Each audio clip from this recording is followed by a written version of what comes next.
नमस्कार श्रोतहो, रेडिओ विश्वास 90.8 वरून मी मेघना साने माझी कविता या कार्यक्रमात आपणा सर्व मंडळींचं स्वागत करत आहे. मित्रो, काही दिवसांपूर्वी आपल्याकडे पाहुणे आल्या होत्या कवयित्री ज्योती कपिले आणि आपण त्यांना पुन्हा येण्याचा आग्रह केला होता. त्याप्रमाणे आज योग आलेला आहे आणि आपण ऐकणार आहोत कविता ज्योती कपिले यांच्या. नमस्कार ज्योती मॅडम, स्वागत आहे या रेडिओ विश्वासच्या कार्यक्रमात.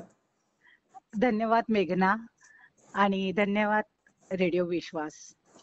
आणि खर तर रेडिओ विश्वास म्हणजे नाशिकचं, माझ्या माहेरचं. हो का? त्यामुळे मला हा माहेरचा सन्मान वाटतोय. नाशिककर मला ओळखतही असतील, प्रसाद आंबेकर यांची बहीण आहे मी. अच्छा, बरं. आणि त्यामुळे आजचं म्हणजे रेडिओ विश्वासवर बोलताना मला खूप आनंद आणि अभिमान वाटतोय. वा, मग आमच्या या माहेरच्या माणसांसाठी कोणत्या बरं कविता तुम्ही वाचणार आहात? आज मी काही पावसाच्या पण कविता घेऊन आले आहे. सुरुवात आपण एक लहान मुलांच्या पावसाच्या कवितेने करूया, कारण आता छान पावसाचे दिवस आहे आणि पावसाळा हा ऋतू लहान मोठ्यांचा सर्वांचाच आवडता ऋतू आहे. त्यामुळे खुशीचं गाणं हे शीर्षक आहे कवितेचं. ढगांचा गडगडाट, ढगांचा गडगडाट, विजेचा कडकडाट, पावसाची चाहूल, पावसाची चाहूल, थिरकतय पाऊल, धडाड धूम पाऊस धारा, धडाड धूम पाऊस धारा, पडू लागल्या टपोऱ्या गारा, पडू लागल्या टपोऱ्या गारा, आईचा चुकून डोळा, आईचा चुकवून डोळा, पोरं सारी झाली गोळा, पावसात चालली पोरांची मस्ती, पावसात चालली पोरांची मस्ती, एकमेकांना ढकलत खुशाल हसती, खुशीचं गाणं, खुशीचं गाणं आलंय ओठी, पावसात भिजण्याची मज्जाच मोठी, पावसात भिजण्याची मज्जाच मोठी. हो ना, लहानपणीची मज्जा येते ग सगळी. मोठेपणी आपण जात नाही पावसात भिजायला, अगदी छत्री काय उघडतो लगेच पण असं आहे की कवितेला रंग आणि गंध असतात हे ऐकलं होतं, पण आता कळलं कवितेला आवाजही असतो बरं का. हो, पावसाचा तर कवितेला नक्कीच आवाज असतो. आणखीन कोणती कविता वाचणार आहेस? पावसाची कविता तर वाचली, आता तशी पावसाचीच, कारण लहानपणी आम्ही पत्र्याच्या घरात राहायचो. म्हणजे घरावर पत्रे होते, काही भागावर, पुढच्या भागाला कौलं होते आणि मागच्या भागाला पत्रे होते. तर त्या पत्र्यावर जो पावसाचा आवाज यायचा, त्याच्यावर सुचलेली ही कविता आहे. कवितेचं शीर्षक आहे रुद्रावतार. अच्छा. लहानपणी वादळ विजांना घाबरणारी, लहानपणी वादळ विजांना घाबरणारी आणि अगदी आतल्या खोलीत आजीच्या कुशीत दडून बसलेली ती, जेव्हा घराबाहेर पडली, ते आजीने सांगितलेले अनुभवाचे 2 शब्द गाठीस बांधूनच. अगं अगं, ते वादळ नाही तर त्याची भीतीच तुला खाऊन टाकेल बघ, मग जगशील कशी. अगं, ते वादळ नाही तर त्याची भीतीच तुला खाऊन टाकेल बघ, मग जगशील कशी. आणि पावलोपावली अशा कितीतरी लढायला लागतात बाईच्या जातीला. ते म्हणतात ना भीत्याच्या पाठी ब्रह्म राक्षस, मग असं घाबरून कसं चालेल. ते म्हणतात ना भीत्याच्या पाठी ब्रह्म राक्षस, मग असं घाबरून कसं चालेल. आजीचा हा मंत्र तिला आजही कामी येतोय. आजीचा हा मंत्र तिला आजही कामी येतोय, कारण कळत नकळत रोजच एक एक वादळ तिला सामोरी येतोय. पण आता ती वादळाला घाबरत नाही. ती उभी राहते चक्क वादळासमोर. ती उभी राहते चक्क वादळासमोर आणि लढण्यासाठी होते तयार, पाय रोवून खंबीरपणे एखाद्या पहाडासारखी. क्या बात आहे. वा, ती उभी राहते. स्त्री जातीची ही कविता नाही का? हो, पुढे ती उभी राहते वादळासमोर आणि लढण्यासाठी होते तयार, पाय रोवून खंबीरपणे एखाद्या पहाडासारखी आणि ती धारण करते. आणि आणि ती धारण करते त्या वादळापेक्षाही मोठा रुद्रावतार. बर. आताशा आताशा वादळच तिला घाबरतय म्हणे. आताशा वादळच तिला घाबरतय म्हणे. अशा पण काही स्त्रिया आहेत की घरातलं वादळ शमवू शकतात. मला आठवण आली की काही समाजकर्त्या स्त्रियांनी हा, दारूचे गुत्ते ह्याच्या विरुद्ध बंड केलं होतं. बरोबर. आणि हे दारू पिऊन येणारे जे पुरुष असतात वगैरे हे हो, एक गावच पूर्ण त्यात सामील झालेलं. नष्ट केलं होतं. आणि हे स्त्रियांनी केलं होतं बंड. म्हणजे वादळापेक्षाही त्या मोठ्या ठरल्या होत्या. हा, त्यांना जेव्हा त्यांच्यातल्या सुप्त शक्तीची जाणीव होते ना, त्यावेळेस ते सगळा पराक्रम किंवा सगळा चमत्कार घडू शकतो. खरंच फक्त गरज आहे ती स्वतःवर विश्वास ठेवण्याची. आहे. असा मोठा संदेशही मिळू शकतो कवितेतून. हो हो, वाचा ना नक्कीच. आणखीन कविता. हं. अजून कविता वाचू म्हणतेस? हो हो. ही एक कविता माझी आवडतीची आहे. म्हणजे मला बागकामाचा छंद आहे. हम्म. मन कसं प्रसन्न होतं हो ना. झाडांकडे बघताना वगैरे. अगदी अगदी. आणि त्यामुळेच ही सुचलेली कविता आहे. हम्म. कवितेचं शीर्षक आहे मूलमंत्र. बर. झाडाची फांदी कापली तरीही हम्म. झाडाची फांदी कापली तरीही त्याची वाढ काही थांबत नाही. वा. हम्म. बघता बघता त्या कापलेल्या फांदी अडून हम्म. बघता बघता त्या कापलेल्या फांदी अडून 2-4 फुटवे फुटतातच. हम्म. कौतुक वाटतं ते झाडाच्या जिद्दीचं. हम्म. कौतुक वाटतं ते झाडाच्या जिद्दीचं. किती सहजतेने किती सहजतेने ते आपल्याला जगण्याचा मूलमंत्र, जीवन कसं जगायचं हे शिकवून जातं. हम्म. समोरचा एक दरवाजा बंद झाला तरीही हम्म. समोरचा एक दरवाजा बंद झाला तरीही हम्म. दुसरे 2 दरवाजे उघडतील तुझ्यासाठी. वा. हो, फक्त तुझ्यासाठी. वा. तेव्हा तेव्हा नाराज न होता जरा आजूबाजूला बघ. तेव्हा नाराज न होता जरा आजूबाजूला बघ आणि मिळणाऱ्या संधीचं सुवर्ण संधीत रूपांतर कर. मिळणाऱ्या संधीचं सुवर्ण संधीत रूपांतर कर. हम्म. ज्योती, हा, कविता ऐकता ऐकता मला दुसरी एक आठवण झाली की तुम्ही अनुवादाचंही काम केलेलं आहे. आणि बरीच पुस्तकं मराठीतून हिंदीत का हिंदीतून मराठीत वगैरे अशा प्रकारचे अनुवाद केलेले आहेत. तर त्याबद्दल जरा सांगा ना. हो, जरूर. म्हणजे इतर साहित्याच्या अंगाबरोबरच अनुवादाचं क्षेत्र सुद्धा मला अचानक सामोरी आलं. हम्म. म्हणजे थोडक्यात सांगते की मी नेत्रदानाचा संकल्प केला. आता आपण दान करतो तेव्हा कोणाला सांगायचं नसतं. पण नेत्रदान किंवा त्वचादान, देहदान हे जे संकल्प आपण जेव्हा करतो ते आपल्या नंतरच पूर्ण होतात. त्यामुळे मी घरात सांगितलं होतं. मुलगी 11वीला होती. तिला इंग्लिशमध्ये इमॉर्टल आईज ही कविता होती. बरं. आणि मग तिने मला ती दाखवली आणि मला म्हणाली की आई तू ही कविता बघ, नेत्रदान केलंय तर छान आहे. तिला म्हटलं अनुवाद कर. तर ती म्हणाली आई कवयित्री तू आहे. नुसतं इंग्रजी येऊन उपयोग नाही तर त्याला म्हणजे कवी पाहिजे, कवी मन हो पाहिजे. तर हो. ते तू हे कर म्हणे, हम्म. अनुवाद कर. आता मी जरा विचारात पडले आणि पण ती कविता माझ्याच हातून अनुवादित झाली. हम्म. ती कविता अनुवादित झाली आणि ती कवितेचं म्हणजे मला ती खूप इच्छा होती अनुवादित व्हावी. कारण इतकी सुंदर कविता इंग्रजीतनं मराठीत आली म्हणजे माझे मराठी वाचक त्याने समृद्ध होतील असं मला वाटत होतं. खरंय खरंय.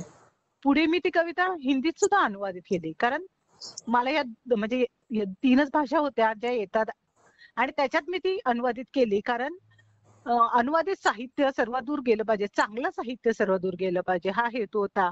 आणि लोकांनी नेत्रदानासाठी उद्युक्त व्हावं आणि नेत्रदान करायला त्यांना म्हणजे इच्छा व्हावी यासाठी त्या कविता मी अनुवादित केल्या. त्याचं मी पोस्टर केलं. मनोहर मंडवाले म्हणून कवी आहेत, जे आर्टिस्ट पण आहेत. त्यांनी मला त्याचं फ्री ऑफ कॉस्ट डिझाईन करून दिलं. काही A3 साईजचे त्यांनी मला पेपरवर ते प्रिंट पण करून दिल्या. अच्छा. आणि मी स्वतःही त्याच्या प्रिंट काढल्या आणि बऱ्याच मोठमोठ्या ठिकाणी काही डोळ्यांच्या हॉस्पिटलमध्ये वगैरे असं ती कविता मी सर्वदूर पोहोचवण्याचा माझ्या परीने प्रयत्न केला. बर. खूप सुंदर कविता आहे ती. थोडीशी वाचून दाखवू का? बरं. जीवनाच्या वाटेवर चालताना मला माझी एक इच्छा तुम्हाला सांगायची आहे. जेव्हा मी शेवटचा श्वास घेईन त्यावेळी वेळ न दवडता पुन्हा नेत्रहीनासाठी माझे डोळे दान करावेत. म्हणजे तो त्या डोळ्यांच्या मदतीने सुंदर दृश्य, सुंदर गोष्टी, हे सुंदर जग बघू शकेल. जसं मी आज बघतोय तसं. आणि मग जेव्हा ती व्यक्तीही मृत्यूच्या जवळ येईल तेव्हा तिने पण नेत्रदानाचा संकल्प करावा. अच्छा. अशाच कुणा नेत्रहीनासाठी जसे एका ज्योतीने लावतो आपण दुसरी ज्योत, तसे माझे हे चैतन्यमयी डोळे, ज्यांना सदैव मांगल्याची ओढ आहे आणि निसर्गाबद्दल उदात्त प्रेमही, ते डोळे असेच अक्षय राहोत जगाच्या अंतापर्यंत. माझ्या शरीराचा अंश असलेले हे माझे डोळे अमर होत, डोळे अमर होत. मी खूप छोटा भाग वाचून दाखवला कवितेचा. कविता तशी मोठी आहे, मुळातून वाचण्यासारखी आहे, पण एक भावार्थ समजावा म्हणून मी ही कविता शॉर्टकट मध्ये वाचून दाखवली. ज्योतसे ज्योत जगाते चलो. आणि कुठल्याही नेत्रहीनाला जर तुम्ही प्रकाश दाखवला तर त्याचं जीवन किती समृद्ध होईल. हो ग, खूप उदात्त भावना आहे ही. आणि मला आनंद आहे की माझ्या हातून ही कविता अनुवादित झाली. पण मग इतर पुस्तकं वगैरे जी अनुवादित केली त्याची सुरुवात कशी झाली? हा, मग काय झालं, ही कविता मी अनुवादित केली तेव्हा मी म्हणजे सगळ्यांना पाठवली की मी अनुवाद केलाय, बरोबर आहे की नाही, कारण तपासून घेतलेलं केव्हाही चांगलं ना. तर तसेच माझे एक स्नेही आहेत, म्हणजे साहित्य क्षेत्रातलं मोठं नाव आहे ते, अरुण शेवते सर. त्यांना मी विचारलं की हे मी असे अनुवाद केलंय, आता मी काय करावं पुढे, म्हणजे मार्गदर्शन करा. मग ते म्हणाले की तुम्ही अजून अनुवाद करा, अनुवाद चांगला झालेला आहे. आणि मग त्याप्रमाणे मग मी त्यांनीच मला दुकान दाखवलं हिंदी साहित्याचं. मी मुंबईत त्यावेळेस नवीन होते, त्यामुळे मला ते काही फारशी कल्पना नव्हती. तर त्यांनी ते दुकान दाखवलं, मी तिकडे गेले. त्यांनी अमृता प्रीतमचं गोष्टी, कथा मला सजेस्ट केलेल्या. आता आपण पुस्तक वेडे कसं, एक दुकानात गेल्यावर फक्त एक पुस्तक बघत नाही, 4 पुस्तकं बघतो, कदाचित 2 घेतो, कदाचित 10ही घेतो. हो, नक्कीच. त्याप्रमाणे मी डॉक्टर सूर्यबाला यांच्या कथा बघितल्या ग तिथे. पुस्तक होतं त्यांच्या, व्यंगचित म्हणजे विनोदी व्यंग असं त्यांचं ते साहित्य होतं. आणि त्यावेळेस मी नुकतंच माझं पुस्तक प्रकाशित केलं होतं आणि ती कथा, मला जे काही मी पानं चाळली त्याच्यात ते प्रकाशकाबद्दलच कथा होती. आणि मला ते भिडलं. जेव्हा साहित्य आपण वाचतो कोणाचंही, ते आपल्या अनुभवाला जेव्हा भिडतं तेव्हा ते आपल्याला जास्त आवडतं. अगदी बरोबर. मी ते घेतलं आणि त्याच दरम्यान मी अमृता प्रीतमचं केलं एका कथेचा अनुवाद, पण ते मला एवढं काही रुचल्या नाही त्या कथा. मात्र सूर्यबालांच्या कथा मला खूप आवडल्या आणि मग त्यांचा मी अनुवाद केला. बर. तर माझी पुस्तक झालं की काय परत? हो, तर पुस्तक झालं छानपैकी. लोकसत्ता हास्यरंग मध्ये त्याचा अनुवाद आला. अच्छा. म्हणजे ती माझ्यासाठी अजून एक आनंदाची, अभिमानाची गोष्ट की लोकसत्तेत म्हणजे श्रीकांत बोजेवार आणि अशोक नायगावकर यांच्या चाळणीतनं त्या कथा उतरल्या गेल्या आणि मग त्या हास्यरंग मध्ये आल्या, बाकी इतर मासिकांमध्ये आल्या, पण जवळजवळ 25-30 कथा म्हणजे हास्यरंग मध्ये आल्या. खूप छान. ती खूप महत्वाची गोष्ट आहे. आणि मग शरद जोशी म्हणून हिंदीतले एक जानेमाने लेखक, जे नाहीयेत आता, त्यांची मुलगी नेहा शरदजी दिग्दर्शिका, नायिका वगैरे तिने काम केलंय. तिने परवानगी दिली आणि मग त्यांच्याही काही कथांचं मी अनुवाद केला आणि पद्मगंधा प्रकाशन तर्फे डॉक्टर सूर्यबाला आणि शरद जोशी यांच्या कथा असं नावाचं ते पुस्तक अनुवादाचं माझं प्रकाशित झालं. क्या बात आहे. ज्योती, आपण हा. साहित्याच्या वाटेवर चालताना जेव्हा आपल्यालाच नवीन नवीन सापडत जातो, तेव्हा किती आनंद मिळतो ना. आता हो ग. काही वर्षांपूर्वी तुला माहितीही नसेल की अशा पद्धतीची तुझी पुस्तकं होणार आहेत. तू स्वतःला की कवयित्री आहे म्हणून कविता लिहितोय हे माहित होतं. पण हे अशा प्रकारची अनुवादित पुस्तकं होणार आहेत हे काही माहित नसताना तुला अचानक सापडलीस ना. हो, नक्कीच नक्कीच. अगदीच. आणि हे देवाचं म्हणा किंवा आपल्या इच्छेचं, म्हणजे लहानपणापासून जेव्हा मी वाचायची ना, तर मला खूप असं वाटायचं, म्हणजे मी लेखक व्हावे किंवा मी कोण व्हावं असं नव्हतं. पण हे जेव्हा आपण वाचतो त्यावेळेस जे अनुभव आपल्याला येतात, की असं छान मला कधी लिहिता येईल, हे मला नेहमी वाटायचं, की असं छान मला कधी लिहिता येईल. बरं. जेव्हा मी साधारण लोकरंग, अर्थात मी अ, पुस्तकांपेक्षा जास्त वर्तमानपत्राचंच वाचन करायचं. आणि आजही मला वर्तमानपत्रात जेव्हा मला सदळ मिळतं किंवा माझा लेख येतो, कविता येते, तर मला तो जास्त प्रचंड आनंद होतो. अच्छा. हं. कारण ते सर्व दूर पसरल्या तर जातात ना. कोणकोणती सदरं लिहिलेली आहेस? सदर मी कुसमाकर मासिकात मनभावन लिहिलं आहे. हं, हं. आणि मागच्या वेळेस मी बोलले होते बघ, लोकसत्तेत मला गंमत कोडी, हं. पहचान कोण, हो, हो, आणि हो. तरुण भारत मध्ये पण गंमत कोडीचं सदर होतं. सदर होतं. हं. हम्म. हं. छान. मग हे सदर म्हणजे दर आठवड्याला एक लेख तयार व्हावा, हो. त्यामुळे सतत विचारात राहावं लागतं ना? हो, हो, हो. हं. आणि लहान मुलांच्या मासिकात सुद्धा चेरी लँड मध्ये तेव्हा मी म्हणजे साईट बद्दल लिहित होते, लहान मुलांच्या साईट बद्दल लिहित होते, नेट सेट गो असं म्हणून. हं. बरोबर, बरोबर. तर हे आलं. आणि कोकण मराठी साहित्य परिषद अ, या संस्थेसाठी सुद्धा तू खूप काम केलेलं आहेस. अ, मला वाटतं तू आता ठाण्यात राहायला आलीस, पण त्याच्यापूर्वी आणखीन जिथे होतीस तिथे हो, मी बांद्र्याला असताना अध्यक्ष होती त्याची. हां. आणि त्यावेळेस म्हणजे नागराज मंजुळे यांची मुलाखत घेतलेली हो. कोमसापतर्फे. पण म्हणजे ते बालांचं एक मैलाचा दगड. बालांचं संमेलन वगैरे सुद्धा काही केलं होतं ना तुम्ही लोकांनी? हो. म्हणजे ते मात्र मी ज्योती फाउंडेशन, म्हणजे माझी स्वतःची एक एनजीओ पण आहे, हां. ज्योती फाउंडेशन आणि जेके मिडी यांच्या संयुक्त विद्यमाने, आणि नॅशनल लायब्ररी म्हणजे बांद्र्याला जी एक प्रशस्त लायब्ररी आहे त्यांच्या संयुक्त विद्यमानाने अरे वाह! मी आंतरभारती साहित्य संमेलन केलेलं.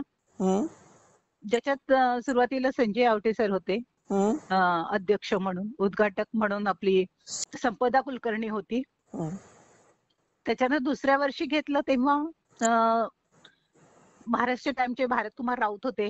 डॉक्टर सूर्यबाला आलेल्या स्वतः. अच्छा. बरं. हो. तुषार प्रीती देशमुख त्याच वेळेस. आणि माझ्या त्या पुस्तकाचं प्रकाशनही झालं होतं. हां, हां. श्रीकांत बोजीवार सर होते. नेहा शरद होत्या. वाह, वाह, वाह! सगळी मंडळी तुला प्रत्यक्षच तिथे भेटली आणि हो. प्रत्यक्ष लोकांनाही ऐकायला मिळालं. आणि तिसरं घेतलं ते काव्याचं घेतलं होतं पूर्ण दिवसभर. अरे बापरे! म्हणजे सकाळी हं, 9 वाजल्यापासून संध्याकाळी 6-7 वाजेपर्यंत कार्यक्रम सुरू होते. हं, तर काव्योत्सव होता तो. तर त्याच्यात प्रज्ञादया पवार ज्या होत्या त्या अध्यक्ष होत्या. हं. नायगावकर जे होते ते उद्घाटक म्हणून होते. आणि त्यावेळेस पण म्हणजे कविता, लहान मुलांच्या कविता, मोठ्यांच्या कविता, कॉलेज कुमारांच्या कविता, गझल, अरे वाह! आणि अंध कवी जे आहेत हं, अंध कवी जे आहेत त्यांच्या कविता, असं म्हणजे दिवसभर तो एक छान माहोल झालेला. हं, हं, आणि मोठमोठे कवी महाराष्ट्रातले हं. तिथे कविता सादर करण्यासाठी आले होते. हे छानच. म्हणजे एक कवितेचा कप्पा सतत मनात असतो तुझ्या कुठेतरी आणि तिथून नवीन नवीन निर्मिती होत असते नाही का गं? हो ग. म्हणजे केवळ तुझ्याच कविता साहित्याची देण. सादर करते असं नाही, तर इतर कवींना पण व्यासपीठ मिळावं किंवा त्यांच्या कविता ऐकायला मिळाव्या लोकांना, नाही का? हो, जरूर जरूर. मोठ्या कवींच्या. तर ते सगळं काम खूप चांगलं आहे. बरं, आता आपण थँक्यू. कार्यक्रमाच्या अजून शेवट काही आलेला नाही, पण अजून काही कविता ऐकायला मिळतील असं वाटतंय. तर 1-2 बालकविता वगैरे होऊन जाऊ देत? चालेल, सुरू कर. हं. तर ही पावसाचीच कविता आहे, पण एक वेगळ्या पावसाची कविता आहे. ती हं, हं. गंमतशीर कविता आहे. ही पण लोकसत्तेत आली होती कविता. हं, हं. बंडू रुसून बसला नव्या रेनकोटसाठी. हं, हं. बंडू रुसून बसला नव्या रेनकोटसाठी. हं. हाताची घडी अन ओठांची गुपमिठी. रेनकोटल्या जुन्या पडली होती भोक. बरं. रेनकोटला जुन्या पडली होती भोक, पावसात बंडूचं भिजलं होतं डोकं. बर. रुसून बसली स्वारी, रुसून बसली स्वारी, काही केल्या बोलेना, टप टप टप टप डोळ्यातला पाऊस काही थांबेना. ओहो. बाबा बंडूला गुदगुल्या करून हसवी, बाबा बंडूला गुदगुल्या करून हसवी. आईने काढली हळूच कपाटातून पिशवी, बर. आईने काढली हळूच कपाटातून पिशवी. मिकी माऊसची चित्र, बर. मिकी माऊसची चित्र रेनकोट वर पाहिली. बंडोबाची कळी मग पटकन खुलली. क्या बात आहे. रेनकोट घालून बंडू तयार होऊन बसला. आता बघा हा, रेनकोट घालून बंडू तयार होऊन बसला, पण आता पाऊसच होता बंडूवर रुसला. पण आता पाऊसच होता बंडूवर रुसला. गमतीशीर आहेत ग तुझ्या सगळ्या कविता. कार्यक्रमाचा शेवट करत आहोत, मग वाच एक छानशी कविता. चालेल. आता पण ही पण पावसावरचीच कविता आहे, पण थोडीशी वेगळ्या पद्धतीची आहे. कवितेचं शीर्षक आहे कांदा भजी. बर. ही सुद्धा कविता हास्यरंग मध्ये प्रकाशित झाली होती. त्याला दुसरा पुरस्कार मिळाला होता. माहेरच्या मायेला कोणाची सर नाही, माहेरच्या मायेला कोणाची सर नाही, सारखं सारखं जायला जमतही नाही. आणि जमलं तरी नवरा पाठवत नाही. काय तर म्हणे त्याला करमत नाही.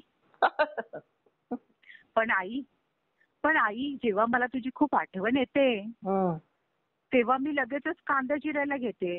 अच्छा. 2-4 पावसाच्या सरी येऊन जातात, मन आणि आभाळ मोकळं करतात. 2-4 पावसाच्या सरी येऊन जातात, मन आणि आभाळ मोकळं करतात. खुश होतो नवरा बघून कांदा भजी. बर. खुश होतो नवरा बघून कांदा भजी. जादूची कांडी फिरल्यागत पलटते बाजी. बर. आणि मग माहेरी पाठवायला मला तो, हसत हसत होतो राजी, हसत हसत होतो राजी. क्या बात आहे, मस्त. गमतीशीर आहेत ग तुझ्या कविता सगळ्या. हो, मग आयुष्यातली काहीतरी गंमत शोधायची. हो. आपणही हसायचं आणि दुसऱ्यांनाही हसवायचं. चलो, इस बात पे हो जाए खरोखरचा चहा. रेडिओ विश्वास मध्ये आता चहा पिऊन जा तुम्ही. बरं. सगळ्या सर्व रसिकांनाही धन्यवाद आणि ज्योती कपिले आपल्यालाही रेडिओ विश्वास तर्फे खूप खूप धन्यवाद. हो, मीही तुला खूप खूप धन्यवाद देते आणि अर्थात रेडिओ विश्वासला. श्रोते हो, थँक्यू. हा रेडिओ विश्वास 90.8 कम्युनिटी रेडिओ, तुमचं जगणं तुमचा आवाज.